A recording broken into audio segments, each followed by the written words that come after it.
It's a basic workflow involved in computational drug designing. First of all, you need to identify the targets. Okay, target means receptor, where you can get the active site, or you can say the pockets. Okay, first of all, you need to identify the receptor, actually the target where your ligand molecule is going to get interacted. Okay, so that is the target. So once the target is identified, that means if the structure of target is known. Okay, for example, the target can be a protein or DNA molecule, nucleic acid, what you call it. So once the information is present, either the 3D, if the 3D structure is present, then you can move on to structure optimization, and then you can predict the binding site. We call it active site as well. So and then you can get the fully functional target structure. Okay, so if the 3D structure is not present in the database, in case of protein, you can say protein database, if the structure is fully not solved, or if it is not available into the databases, then you can go through molecular modeling. Okay, you can say it homology modeling. You can prepare the similar kind of protein, standard protein, and then you can later on optimize their structure. Okay, homology modeling is another important computational approaches in drug designing, where your target, where if you do not have the 3D structure of target, then you can easily do homology modeling. Okay, so once the target structure is validated, or you get the targeted structure, you will then perform molecular docking. Okay, so you need to have a target or protein first, receptor first, and then you need to have a ligand as well. So you can produce ligand from different approaches. For example, de novo ligand designing, what you call it.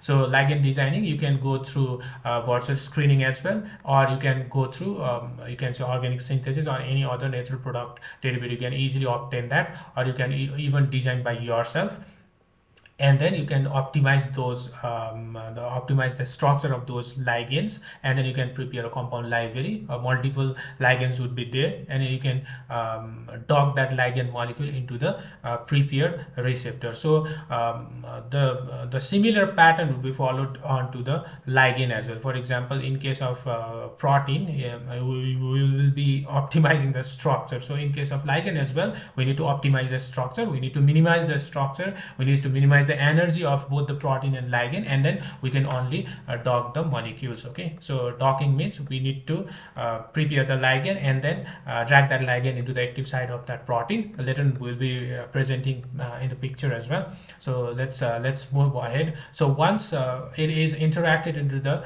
once the ligand is interacted into the you can say active site of the protein, there would be forming a lot of complex molecule. You can say a different conformation will be generated actually. So complex means simply the combination of ligand and protein. So once the ligand is interacted into the active site of that protein, it will be generated different sort of conformation. Okay, the molecular docking process would generate different sort of conformation of that particular ligand. So based on the two major factors, we will be ranking them based on, you can say, energy. Okay, minimum binding energy as well as the interaction pattern. So the binding energy, as we all know that whenever we perform any kind of work, we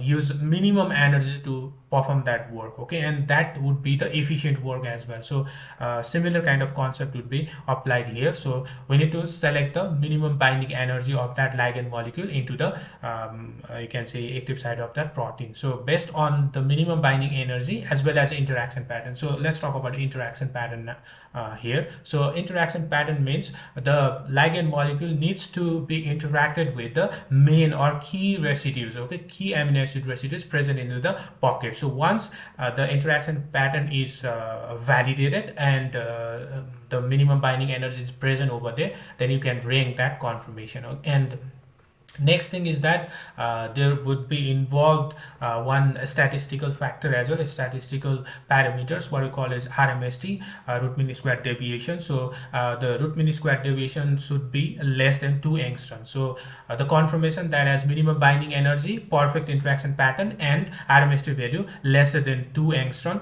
we can easily select that particular conformation. Okay, so once it is selected, it is called as a potential heat. So before before going on to molecular dynamic simulation, we also needs to validate our docking protocol as well. So later on, I will be giving you much detailed information about how to validate your docking protocols. Once it is validated, you can move on to molecular dynamic simulation, and then you would be finding the stability of that ligand molecule in the pocket, and that is what we call it molecular dynamic simulation. Actually, it simulates the actual environment present in our body in the in silico method, via in silico method. Okay, so once the stability and everything is determined by using molecular dynamic simulation, we will be going on to different biochemical assays. So in vitro work will be performed here, followed by in vivo as well. So in between that process, we can even do QSR and ADMET analysis. So ADMET analysis, it can be done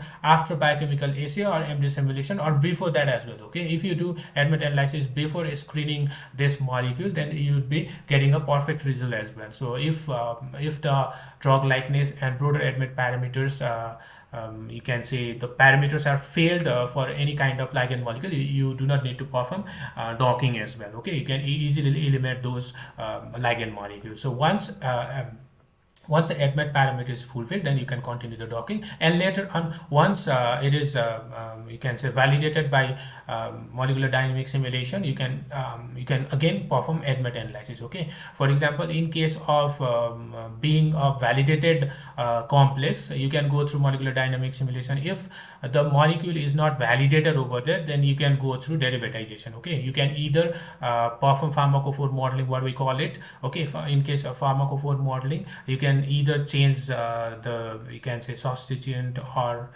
you can say function group present in the compound, okay, to make it more functional, and then you can come back to perform molecular dynamic simulations. Okay, and there is another you can say computational approach as well, what is called it is called as a QSR, that is quantitative structure active relationship. So based on the structure